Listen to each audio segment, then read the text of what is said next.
వందనాలండి. అయ్యగారికి వందనాలు, సహోదరులందరికీ వందనాలు.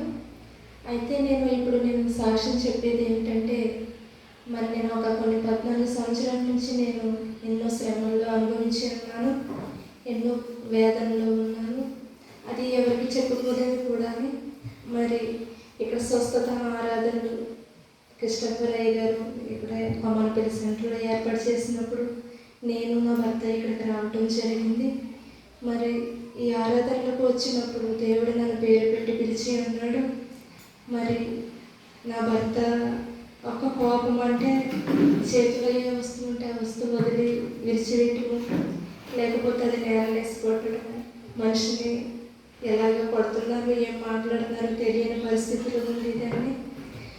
దేవుడిని నేను ఎంతగానో అడిగేదాన్ని. దేవుడు ఆయన పేరు పెట్టి పిలిచి స్వస్థత విడుదల ఇచ్చారు. అయితే ఈయనకి నిద్ర ఉండేది కాదు.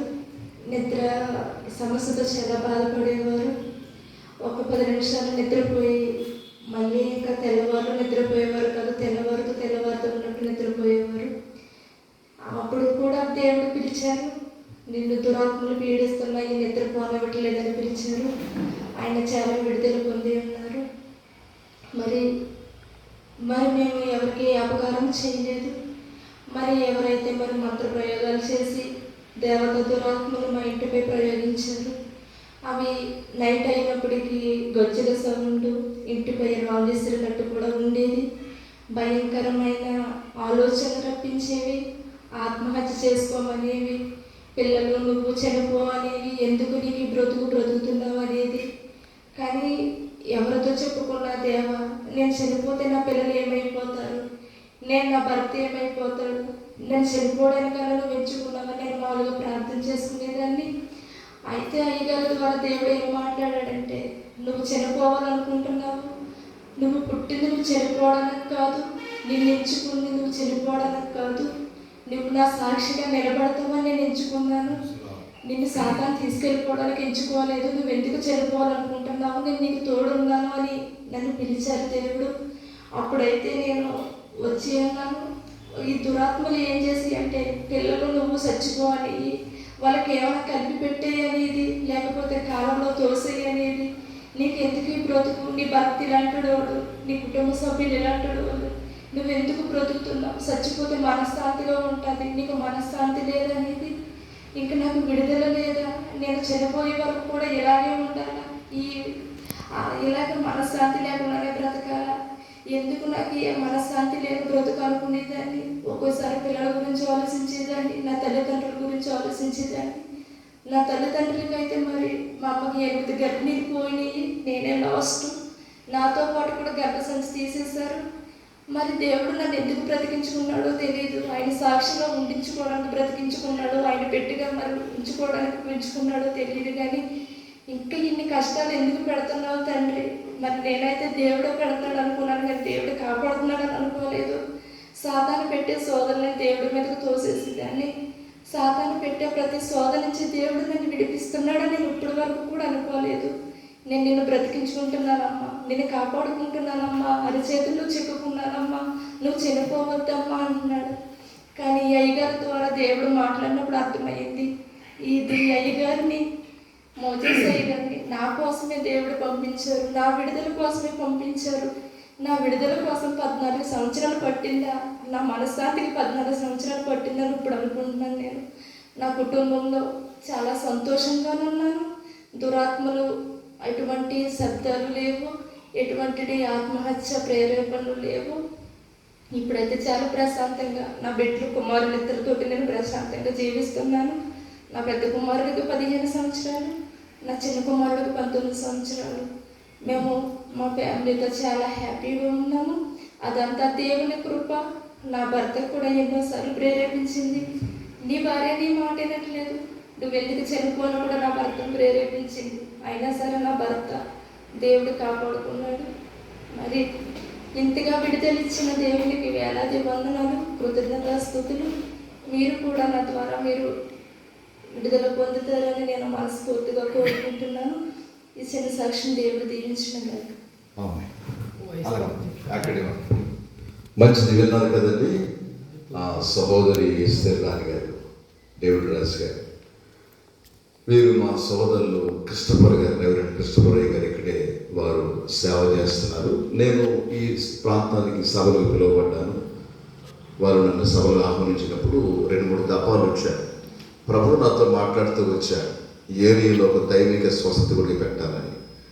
ప్రభు మరి నాతోనే మాట్లాడుతున్నావు, అక్కడ సేవకులతో కూడా మాట్లాడు అన్నప్పుడు నువ్వు చెప్పు, ఖచ్చితంగా ఆయన ఇష్టపడతారు, నీకు సపోర్ట్ చేస్తారని చెప్పినప్పుడు నేను బ్రదర్తో చెప్పాను, బ్రదర్ నాకు ఎందుకో ప్రభు మాట్లాడుతున్నారు, ఈ ఏరియాలో ఒక దైవిక స్వస్థత కూడా పెట్టాలని అన్నప్పుడు వెంటనే అయ్యా పెట్టండి, నేను తప్పకుండా నీకు సపోర్ట్గా ఉంటాను సార్ అని బ్రదర్ చెప్పడం జరిగింది. మేము స్టార్ట్ చేసి ఈ నెలతో 3 నెలలు, అంటే ఫిబ్రవరిలో స్టార్ట్ చేస్తాం, జనవరి స్టార్ట్ చేస్తాం. జనవరి, ఫిబ్రవరి, మార్చి, ఇది 3వ నెల. ప్రతి నెల 2వ మంగళవారం పెడుతున్నాం. దాంట్లో భాగంగానే ఈ సోదరి 14 సంవత్సరాలుగా స్వాతంత్రం చదివించబడుతున్నారు. ఆయన జేసీబీలో చేసేవారు. ఏంటో తెలియదు, ఆయన నిద్ర పట్టేది కాదు. ఎప్పుడైతే మన కోపం భార్యని కానీ బిడ్డలు కానీ కొంచెం హింస పెట్టడం, అంటే కోపం అన్న ఇంట్లో నెమ్మది లేకుండా చేయడం, ఆయన చేతులు ఏముంటే అది వెరగొట్టడం, పడేయడం చేసేవారు. అలాంటిది ఈ ప్రార్థనకి భార్య భర్తలు ఇద్దరు వచ్చినప్పుడు వారిని పేరు పెట్టి పిలిచాడు దేవుడు. ఇక్కడ 2 భార్య భర్తలు ఉన్నారు, మనశ్శాంతి లేక ఉంది, చనిపోవాలనుకుంటున్నారు, మీరు మీ ఇంట్లో కూడా దురాత్మలు ఏలుబడి చేస్తున్నాయి అని పిలిచినప్పుడు ఈ దైవిక స్వస్థ గుడికలో, కొమనపల్లిలో జరిగిన గుడికలో వారు ముందుకు వచ్చారు. ఎప్పుడైతే ప్రార్థన చేశామో ఆ రోజు నుంచి ఈ రోజు వరకు వారికి విడుదల దేవుడు చేశాడండి. హల్లెలూయా. ఇది మీకు లొకేషన్ ఎక్కడంటే కొమనపల్లి, ముమ్మడివారం మండలం, కొమనపల్లి శిల్వధార ప్రార్థన మందిరము. దైవజనులు క్రిస్టఫర్ గారు, ఎస్తేర్ రాణి గారు ఇక్కడ స్థానిక సంఘ కాపర్లు. ఖచ్చితంగా కాకినాడ, రావులపాలెం, అమలాపురం, ఇటు ముమ్మిడివారం, ఈ యానం, ఈ పరిచయ ప్రాంతంలో ఉన్నటువంటి ప్రతి ఒక్క రోగులకు, బలహీనలకు మంచి శుభవార్త. అందుబాటులో మీకు దైవిక స్వస్థత కూడి ఇక్కడ ఉంది. వచ్చిన వారికి కూడా చక్కని ఆతిథ్యం ఇస్తున్నారు, ఆచరిస్తున్నారు. అంత మాత్రమే కాకుండా ఈ స్వస్థశాలలో చాలా మంది విడుదల పొందుకుంటున్నారు. మచ్చికి ఒక సాక్ష్యం వినిపిస్తున్నాం. ఇలాంటి సాక్ష్యాలు ఎన్నో ఉన్నాయి, అవి ఇంకా రొటీన్గా మరలా వస్తూ ఉంటాయి, చెప్పిస్తూ ఉంటాం. కాబట్టి ఖచ్చితంగా దైవజనుని సంప్రదించండి. శిల్వధార ప్రార్థన మందిరం, కొమానపల్లి, దైవజనులు క్రిస్టఫర్ గారు, ఎస్తేర్ రాణి గారిని సంప్రదించండి. ప్రతి నెల 2వ మంగళవారం జరుగుతుంది. విన్నారు కదా. మరి సహోదరి కోనసీమ జిల్లా, డాక్టర్ బిఆర్ అంబేద్కర్ కోనసీమ జిల్లా, కొమనాపల్లి, ఈ 3వ మండలంలో జరుగుతున్నటువంటి స్వస్థకోడిలో పాల్గొని, ఈ స్వస్థశాలలో పాల్గొని 14 సంవత్సరాలు బాధపడుతున్నటువంటి సాతాను పోరాటాల నుండి విడుదల పొందుకున్నారు. దేవునికి మహిమ. ప్రభు విడిపించారు. ఇప్పుడు ఎలా ఉన్నాం మీకమ్మా? మీ కోపం తగ్గిందా? శాంతంగా ఉన్నారా? మీకు ఎలా ఉన్నామా? చెప్పారు కదా, ఇంట్లో శబ్దాలు, డాబు మీద శబ్దాలు, చుట్టూ గల్లు గలిగిన శబ్దాలు. ప్రార్థన చేసుకుంటే ఎవరో వచ్చి మీద పడిపోయినట్టుగా, పడుకుంటే ఎవరో వచ్చి మీద పడినట్టుగా, దానివల్ల నిద్రపోకపోవడం. చాలా నీరసంగా ఉండేవారు మా సహోదరి. ఈ రోజున చక్కగా ఉన్నారు, దేవుడు బాగు చేశారు. వారి కుమారులు బాగా చదువుకుంటున్నారు. మరి ఇక్కడ దైవ సేవకులు స్థానిక సంఘ కాపరి గారు, క్రిస్టఫర్ గారు సంఘం నడుపుతున్నారు. ప్రతి ఆదివారం కూడా ఇక్కడ ప్రేయర్ జరుగుతుంది. ఉదయం 8 గంటలకు పెడుతున్నారు గారు, 9:30కి ఇక్కడ ప్రేయర్ పెడుతున్నారు. ఈ లొకేషన్లో ఎక్కడున్నా సరే, ముమ్మిడివారం, ఈ కొమనపల్లి ఏరియాలో ఈ ఆరాధనలో పాల్గొండి కష్టపడి చేస్తున్నారు. 4 సంఘాలు ఉన్నాయి పాస్టర్ గారికి. చాలా మంచి ప్రార్థన పనులు, దైవజనులు, అభిషేక్తులు.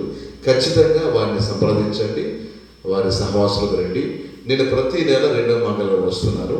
కాబట్టి ఈ సాక్ష్యం ద్వారా దేవునికి మహిమ కలుగునుగాక. హల్లెలూయా. ప్రతి ఒక్కరూ పాల్గొండి ఈ దైవిక స్వస్థ గుడిలో ప్రతి నెల 2వ మంగళవారం. దేవుడు మనం దీవించునుగాక. ఆమేన్. God bless you all. Praise the lord.